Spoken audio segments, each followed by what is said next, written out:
बीडमध्ये मध्यरात्री भयंकर दरोडा, 11 जणांवर हल्ला, 1.5 महिन्यांच्या बाळालाही सोडलं नाही. पुढे ऐकून डोकं सुन्न होईल. मंगळवारी 30 जुलै 2024 रोजी मध्यरात्र झाली होती. संपूर्ण गाव गाढ झोपेत होतं. दिवसभराचे कष्टाचे कामं करून गावातील लोक शांत झोपले होते. बाहेर शांतता होती. अधूनमधून कुत्र्यांच्या भुंकण्याचा आवाज येत होता. पण त्या रात्री काहीतरी वेगळं घडणार आहे याची कुणालाच कल्पना नव्हती. सगळं काही नेहमीसारखं होतं, पण काही मिनिटातच या शांततेचा भयंकर अंत होणार होता. गावातील एका घरात सर्वजण झोपले होते. घरात लहान मुलं, महिला, वृद्ध सगळेच झोपले होते. दिवसभराच्या थकव्यामुळे सगळे गाढ झोपले होते. अचानक बाहेर काहीतरी हालचाल झाली. कुत्रे जोरात भुंकायला लागले, पण सुरुवातीला कोणी फारसं लक्ष दिलं नाही, कारण गावात अशा छोट्या हालचाली होतच असतात.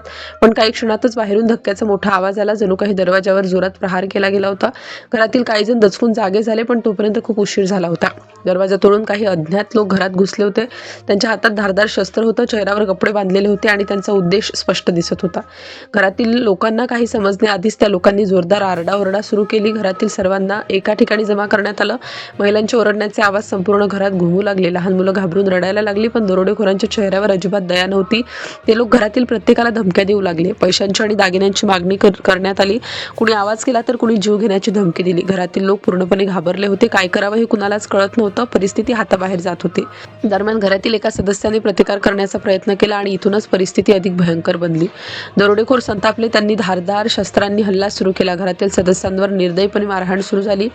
महिलांच्या किंकाळ्या संपूर्ण परिसरात घुमू लागल्या. लहान मुलं घाबरून रडत होती. वृद्ध लोकांनी दया मागितली, पण दरोडेखोरांना काहीच फरक पडत नव्हता. ते सतत मारहाण करत होते.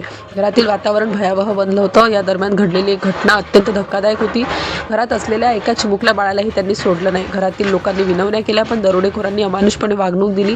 हा क्षण उपस्थितांसाठी अत्यंत भयंकर ठरला. त्यानंतर त्यांनी घरातील महिला बाळाला ओलीस धरला आणि पुन्हा दागिन्यांची मागणी केली. जीव देण्याची धमकी दिली.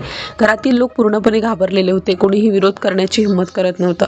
घरातील लोकांनी अखेर दरोडेखोरांना दागिने आणि पैसे दिले, पण तरीही दरोडेखोरांनी मारहाण थांबवली नाही. तर काही मिनिट संपूर्ण घरात भीतीचं वातावरण निर्माण झालं होतं.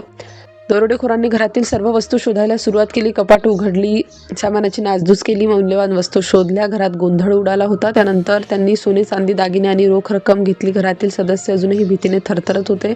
कुणालाच विश्वास बसत नव्हता की त्यांच्या घरात असा प्रकार घडतोय. काही वेळातच दरोडेखोर घरातून बाहेर पडले आणि अंधारात फरार झाले, पण मागे राहिला तो फक्त भीतीचा आणि रक्ताचा थरपाक उडवणारा नजारा. घटनेनंतर घरातील जखमी सदस्यांनी मदतीसाठी आवाज दिला. गावातील लोक जागे झाले. काही मिनिटातच परिसरात गर्दी जमली. सर्वजण हादरले होते. जखमींची अवस्था पाहून गावकऱ्यांच्या अंगावर काटा आला. काही जण गंभीर जखमी होते. लहान मुलंही जखमी झाली होती. परिस्थिती अत्यंत गंभीर होती. घटनेची माहिती पोलिसांना देण्यात आली. काही वेळातच पोलीस घटनास्थळी पोहोचले. त्यांनी पंचनामा सुरू केला. जखमींना तातडीने रुग्णालयात दाखल करण्यात आलं.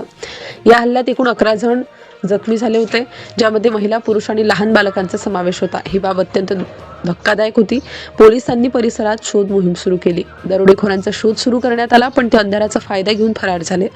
घटनेमुळे संपूर्ण बीड जिल्ह्यात भीतीचं वातावरण निर्माण झालं. गावकरी घाबरले. रात्रीची झोप उडाली. लोकांमध्ये संतापही व्यक्त करण्यात आला.